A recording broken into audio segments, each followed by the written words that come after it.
E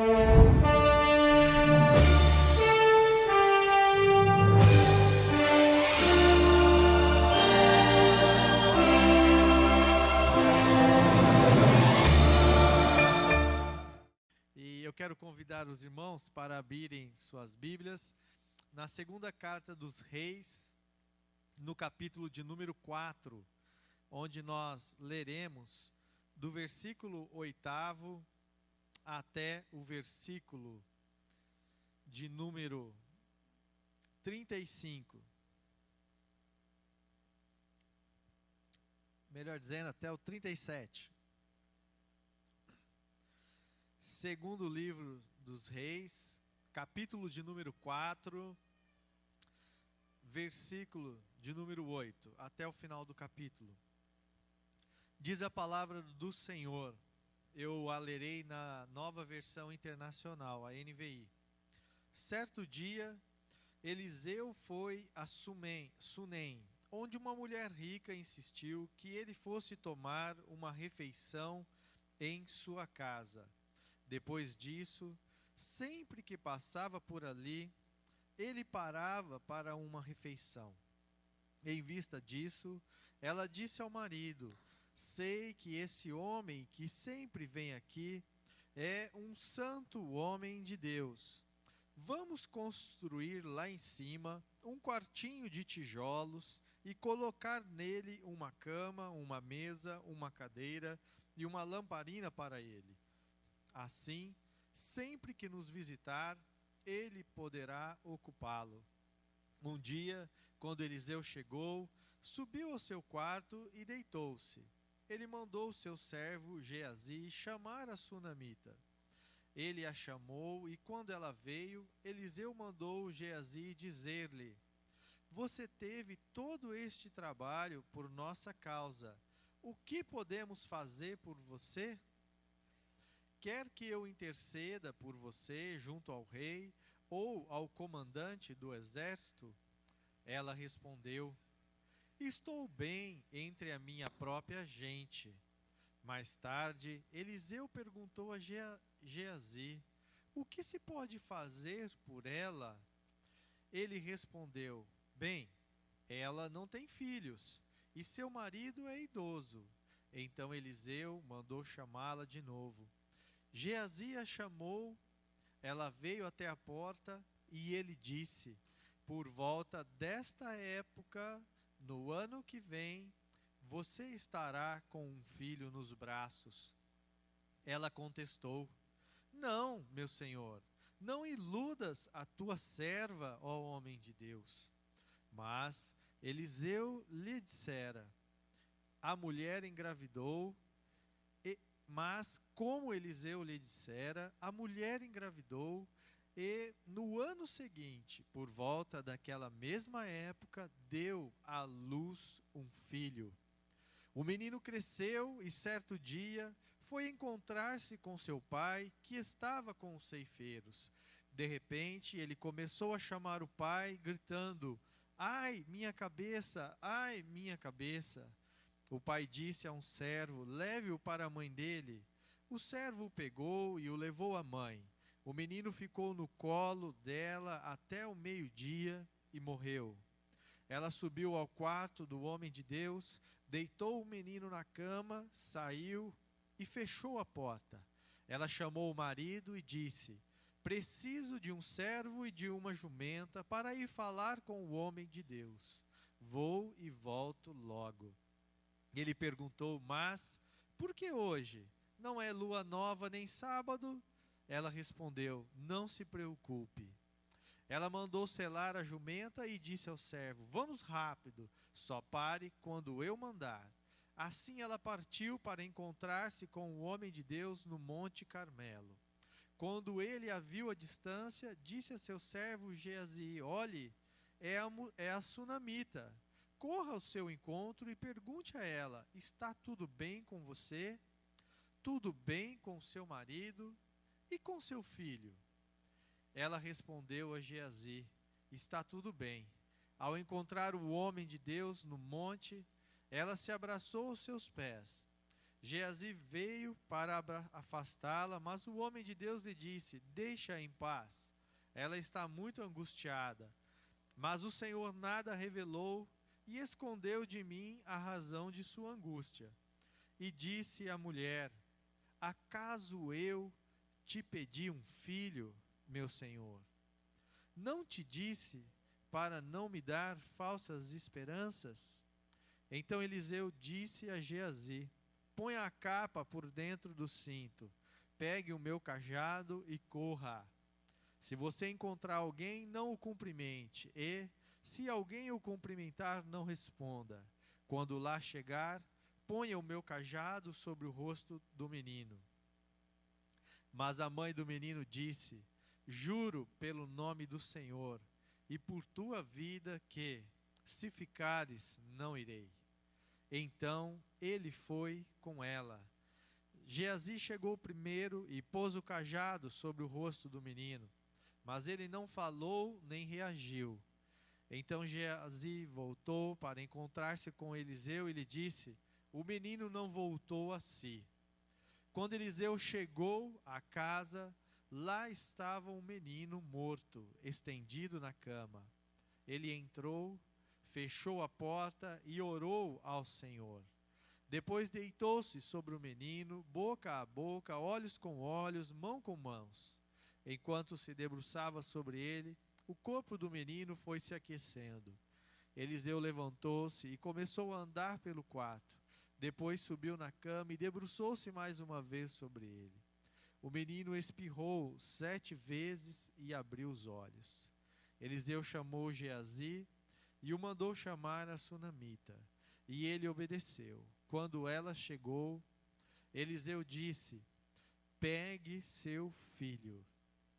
Ela entrou, prostrou-se a seus pés, curvando-se até o chão. Então pegou o filho e saiu. Amém. Senhor, mais uma vez, Pai, nós te damos graças pela tua palavra, Pai. E pedimos que pelo teu Santo Espírito, o Senhor nos traga o entendimento, o Senhor fale aos nossos corações nesta hora, Pai. Nós oramos assim, em nome de Jesus. Amém. Amém. Que história intensa, que história para nós até dramática, mas, por outro lado, que história rica, que história reveladora de muito do que é o nosso Deus. Este texto, muito rico, pode nos ensinar diversas lições, pode nos encorajar de diversas formas. Mas nesta noite, eu gostaria de destacar um aspecto deste texto, um tema central para a nossa reflexão nesta noite, que é a providência de Deus. A providência de Deus. E um tema bastante oportuno para se pregar em abril de 2017, em Presidente Prudente, no nosso país também, no momento em que o país se esforça para superar diversas dificuldades, dificuldades espirituais, dificuldades morais, dificuldades econômicas, financeiras, dificuldades de liderança, dificuldades até no que diz respeito à própria preservação do testemunho evangélico como um todo. Nós olhamos para este texto e também quando se fala em reforma trabalhista, em reforma da Previdência, que a Previdência é uma forma de se cobrir riscos sociais, é um seguro social. Quando se fala em tanta reforma e quando se fala também em tanta instabilidade como nós vivemos, nós olhamos para um texto como este e podemos extrair diversos aspectos da providência de Deus, do socorro de Deus para com as nossas vidas e para com também e sobre o agir de Deus sobre as nossas vidas. Percebo também que devo olhar para uma turminha ali em cima, né? Vou tentar, tá bom? Me dirigir também a vocês com um semblante, mas aqui e acolá, né, estão me ouvindo. Como é bom nós olharmos para a palavra e ver um Deus que age na história. O nosso Deus, o Deus do cristianismo, desde antes de Jesus Cristo, foi um Deus ligado à história humana. Desde a criação, da queda, Deus foi intervindo na história humana, Deus foi provendo salvação, libertação ao povo dele, continuamente Deus vem provendo, e não foi diferente para aquela comunidade, a comunidade de Sunem. E o primeiro aspecto do texto é que, nos versículos de 8 a versículo de número 9, relata que o profeta Eliseu visitava periodicamente aquela comunidade, trazendo a palavra do Senhor. Ele era reconhecido como um homem de Deus. Esta é a declaração daquela mulher no versículo de número 9, sobre o profeta Eliseu. E ele, que a história revela que era até de formação um profeta, vinha periodicamente àquela comunidade para trazer a palavra de Deus. Hoje, quase 3.000 anos aproximadamente, distante deste episódio, não apenas a palavra nos está sendo provida por esta palavra e por eu e você, quando a anunciamos, nós somos a palavra viva do Senhor, cartas, né? Paulo escreve sobre isso, somos cartas do Senhor. Mas Deus proveu, junto com a palavra, um Salvador, Jesus Cristo. Há 2 semanas atrás, nós celebramos a Páscoa, a morte e a ressurreição de Cristo. Lá em João 3,16, versículo central da Bíblia, porque Deus amou o mundo de tal maneira que deu o seu Filho para todo aquele que nele crê não pereça, mas tenha a vida eterna. Porque Deus amou o mundo, deu o seu único Filho, o seu primogênito, para que todo aquele que nele crê não pereça, mas tenha a vida eterna. Um primeiro aspecto relevante, e isto é relevante para mim e para você, é que Deus está sempre olhando para nós. E Ele provém a palavra de que necessitamos. Deus estava provendo naquela comunidade, ali em Sunem, um profeta para levar a palavra. Não havia naquela época a facilidade como nós temos de ter a palavra impressa e tanto material para conhecermos o Senhor. Material infantil, material para casais, para jovens, adolescentes, diversas formas em que esta mensagem aqui está sendo veiculada. E este é o primeiro aspecto, a providência de Deus. Deus proveu a palavra e Ele proveu também o Salvador Jesus Cristo. Hoje, né, para nós, Ele já proveu o Salvador Jesus Cristo. Naquela época, a palavra, cumprir os ritos da fé judaica, era um meio de comunicação com Deus, e o profeta era este meio. Hoje nós temos livre acesso ao Pai, por meio de Jesus Cristo. Mas também quero destacar um aspecto muito importante quando nós olhamos para a providência de Deus. O Senhor provém também, além do Salvador, além da sua palavra e do Salvador, Deus provém para as nossas vidas, para as nossas famílias e também para a casa dele, ou seja, para a sua igreja. Deus também provém aquilo de que nós necessitamos. No versículo de número 10, aquela mulher diz, após conversar com o marido, ela diz, vamos construir lá em cima um quartinho de tijolos e colocar nele uma cama, uma mesa, uma cadeira e uma lamparina para ele.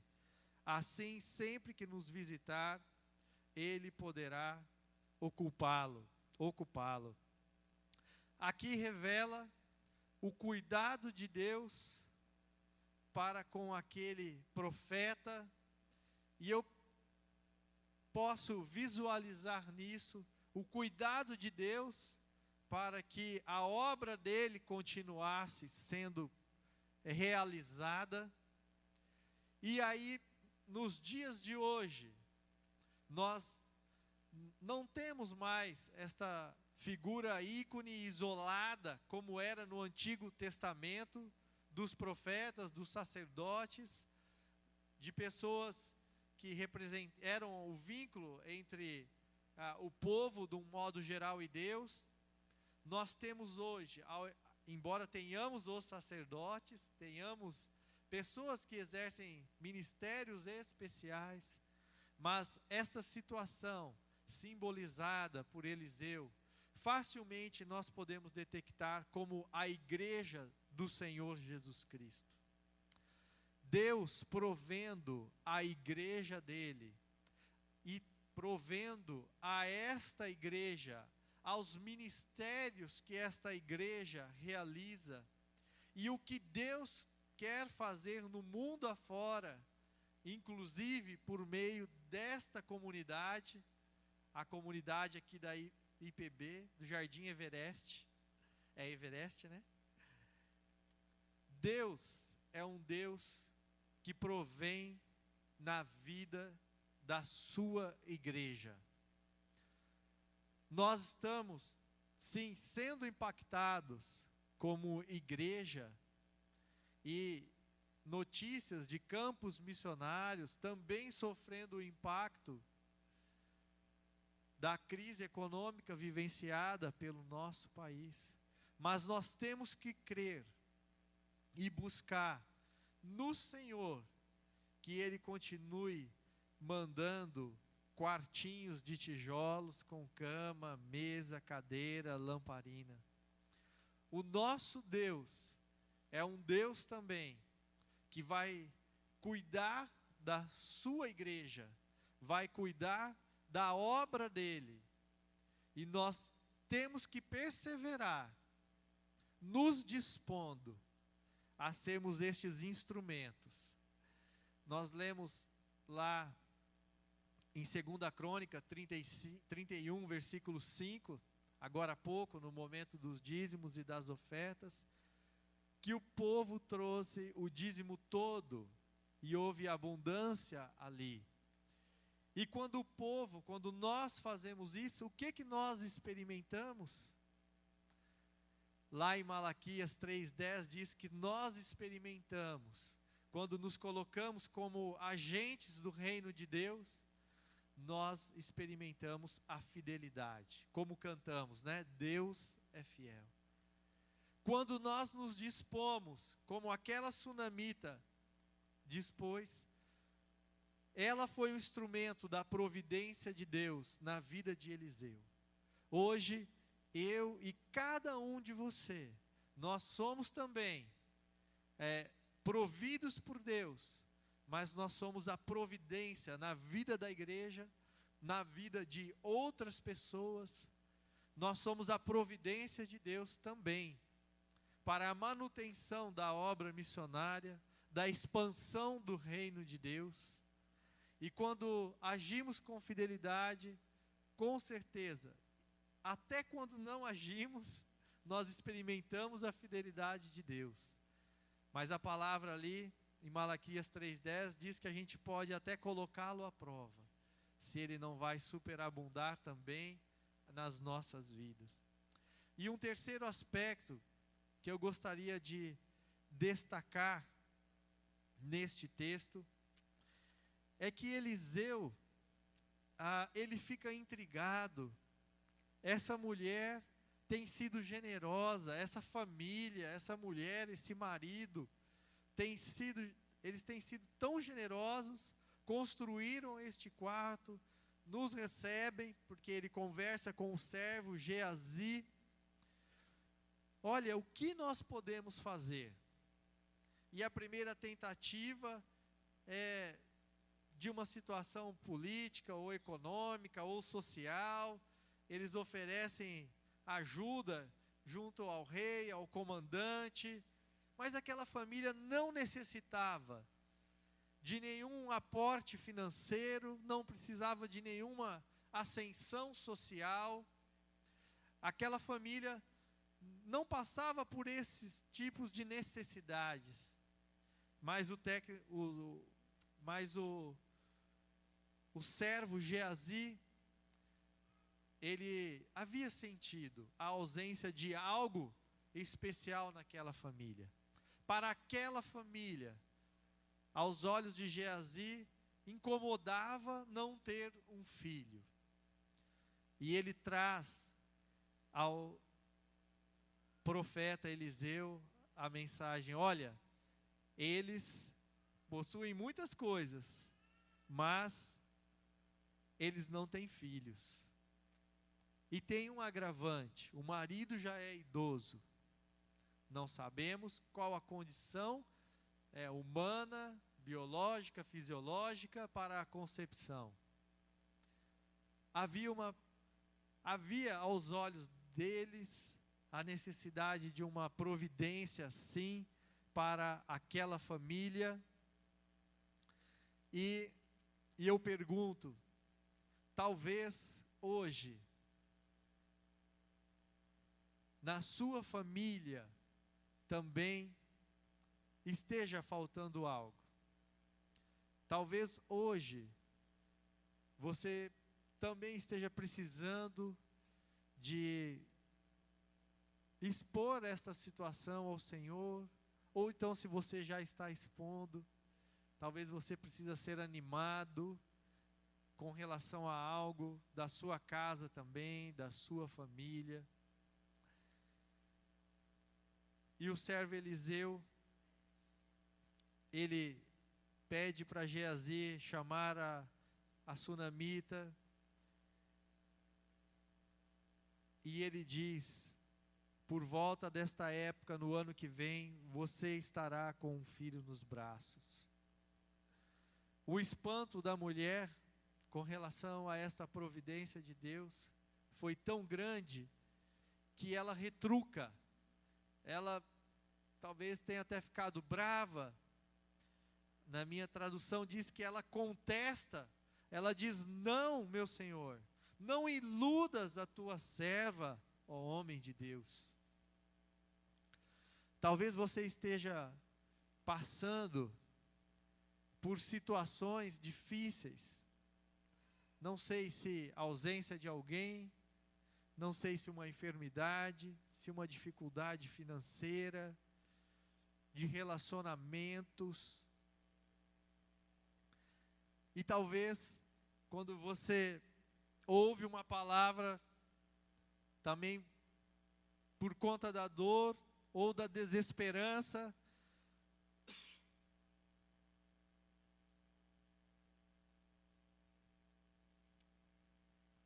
talvez você esteja tentado a dizer ou a contestar também: não me iludas. Eu espero que não, mas nós sempre passamos por ausências, passamos por dificuldades. E o bom de tudo isto é que nós temos um Deus que não arreda os olhos das nossas vidas. Um Deus que é sempre presente com a providência de que nós necessitamos. Eliseu insiste.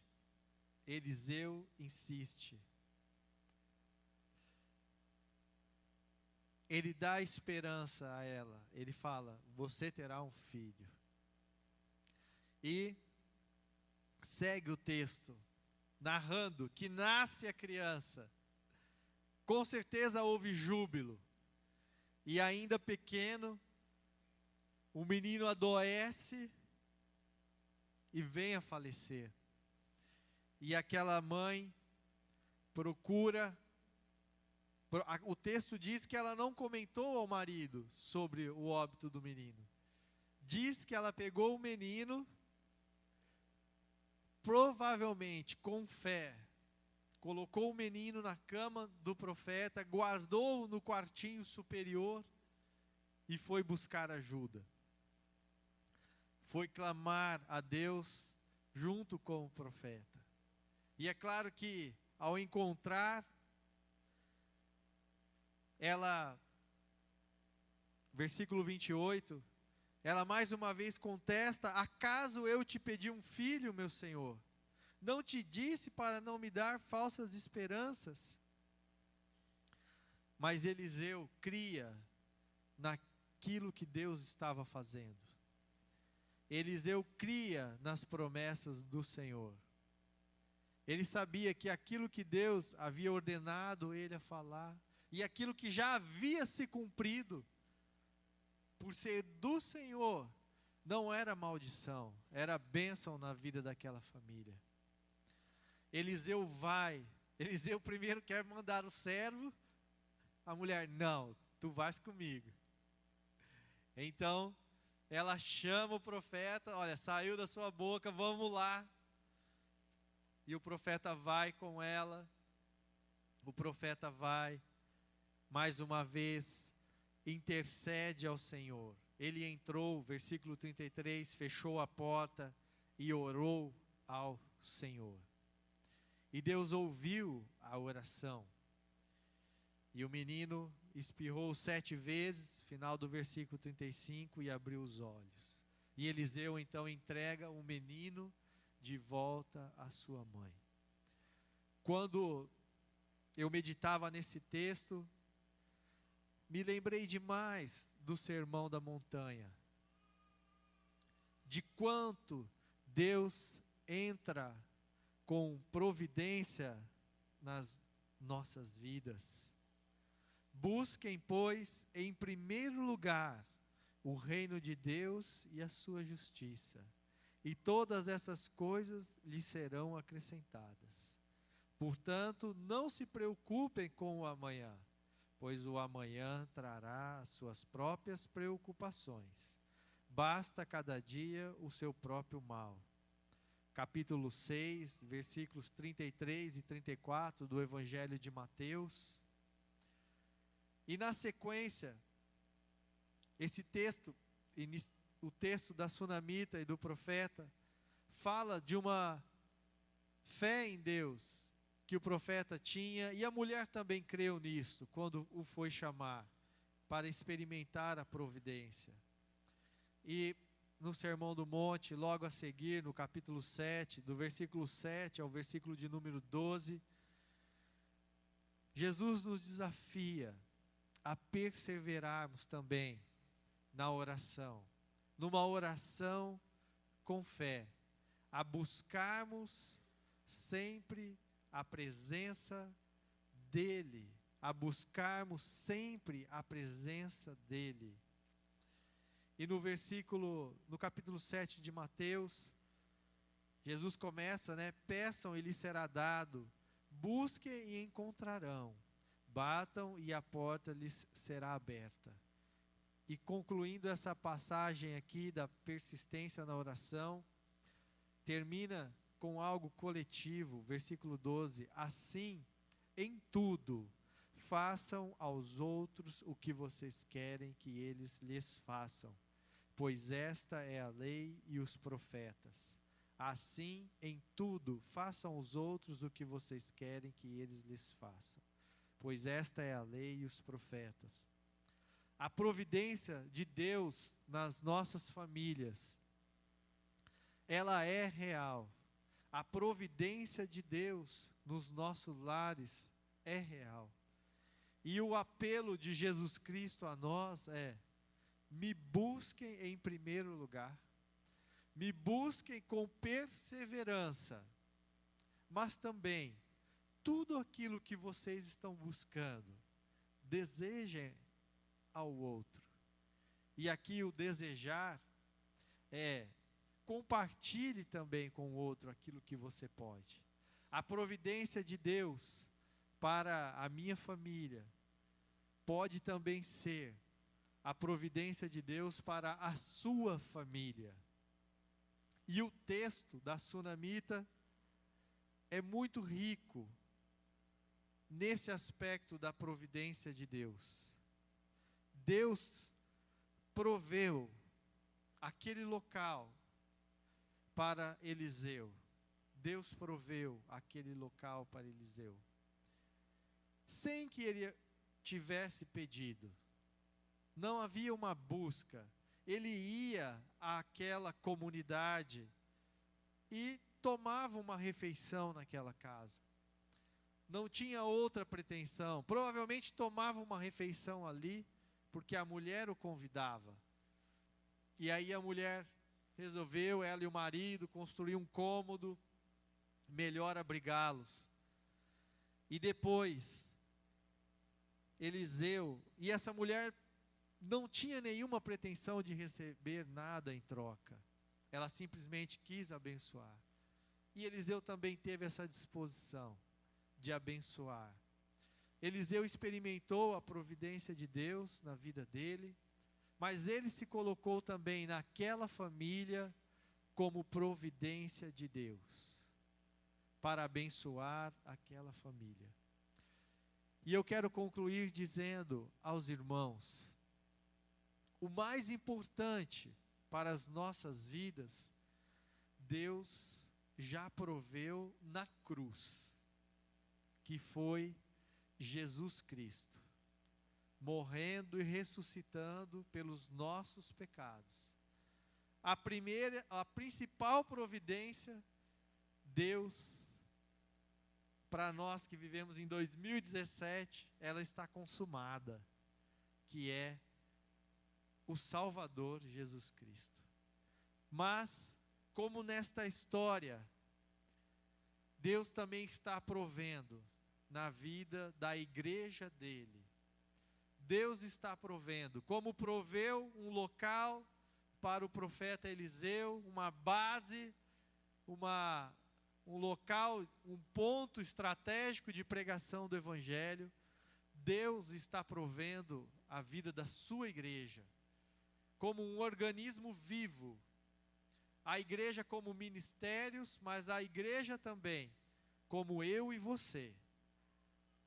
E aí podemos descer, afunilar um pouco e entendermos que quando cremos, Deus provém também nas nossas casas, nas nossas famílias, e mesmo em tempos de dificuldades diversas como nós enfrentamos, e o mundo também passa por diversas crises, guerras, tantas situações calamitosas, nós temos que continuar crendo que este Deus que proveu o Salvador, Ele vai prover também o pão nosso de cada dia.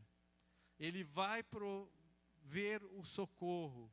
Ele vai prover o alento, a paz, o consolo, a alegria, a esperança para mim e para você. Ele vai prover nas nossas casas. O que o Senhor quer dizer para nós nessa noite: eu sou um Deus de providência. O que você necessita? O que você necessita? Coloque isso diante do Senhor Ele sabe de todas as coisas, das mais variadas. E também, esteja atento, porque o Senhor pode usar a sua vida, sua casa, esta igreja, para ser a providência na vida de alguém. Você também é um canal pelo qual Deus pode mostrar o amor dele, a graça dele, o favor dele na vida de alguém, na vida de uma outra família, na vida do nosso país, da nossa cidade, de um povoado às vezes muito distante, por meio também da obra missionária dele. Que o Senhor nos anime, que o Senhor nos alimente, que o Senhor nos conduza, que sejamos bênção por onde nós passarmos. Quero mais uma vez pedir que os irmãos curvem suas faces, e eu quero orar nesse sentido. Vamos nos colocar em pé?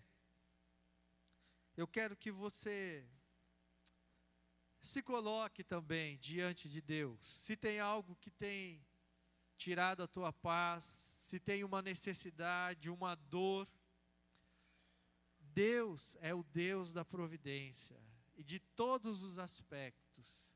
Ele é capaz de suprir, Ele é capaz de gerar, Ele é capaz de fazer novas todas as coisas.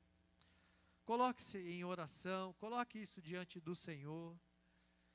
E também se disponha a ser o canal da providência de Deus na vida de um necessitado, na vida de uma família necessitada, a ser o canal de Deus para levar a palavra do Senhor, para prover salvação num lar, numa vida. Pai, eu quero orar nesta hora, te agradecendo, Deus, pela tua palavra. Eu quero orar nesta hora, Deus, rogando a tua bênção sobre a vida destes meus irmãos, sobre a vida desta comunidade. Eu quero rogar a tua bênção, ó Pai, sobre cada família aqui, Pai. Quero pedir, ó Deus, que o Senhor esteja intervindo, que o Senhor esteja ouvindo as orações que são feitas nesta hora, nos lares aqui representados. Pai, venha com a tua providência. Esta é a tua mensagem para nós nesta noite. E seja também, ó Pai, estes meus irmãos, suas famílias e esta igreja, Pai, providência, sal da terra e luz do mundo, Pai, na vida do próximo, na vida deste bairro, desta cidade, do nosso país e as nações, ó Pai. Que sejam os meus irmãos aqui e esta igreja a providência do Senhor também, para a salvação, para o suprimento de necessidades, para o consolo, Deus, para a cura, Pai, de outras pessoas, ó Pai. Ó Deus, esta é a nossa oração, em nome de Jesus. Amém.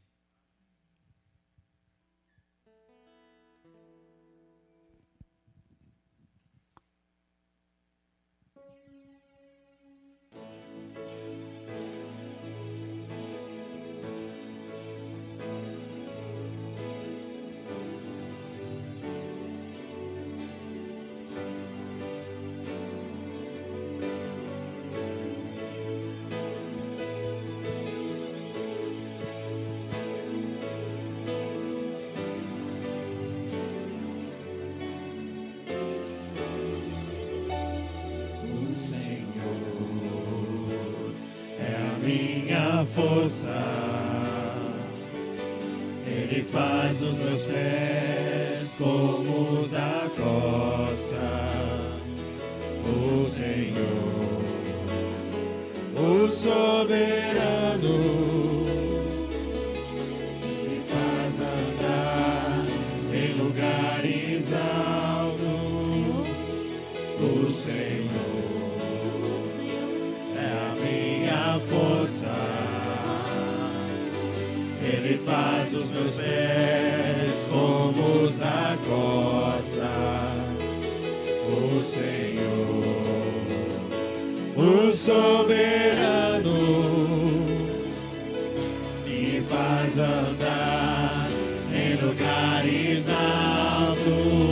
Ele me faz andar, Ele me faz andar, Ele me faz andar em lugares altos. Ele me faz andar, Ele me faz andar, Ele me faz andar em lugares altos.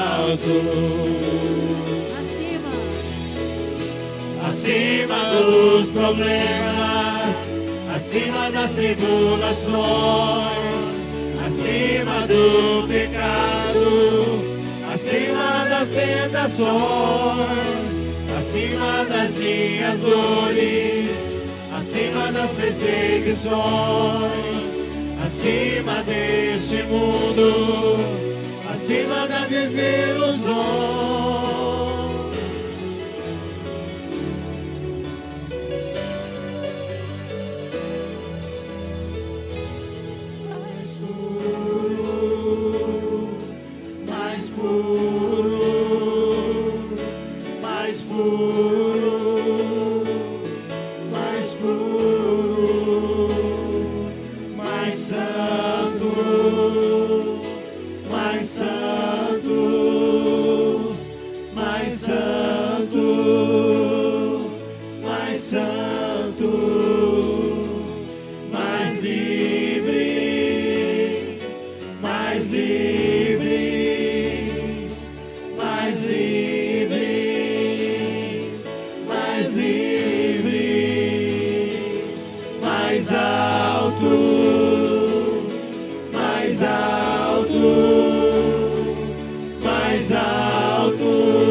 Que a graça do nosso Senhor Jesus Cristo, que o amor e a providência de Deus Pai, e que as consolações, o ensino, a esperança do Espírito Santo esteja sobre nós, neste local e sobre toda a face da terra, hoje e para todo o sempre. Amém.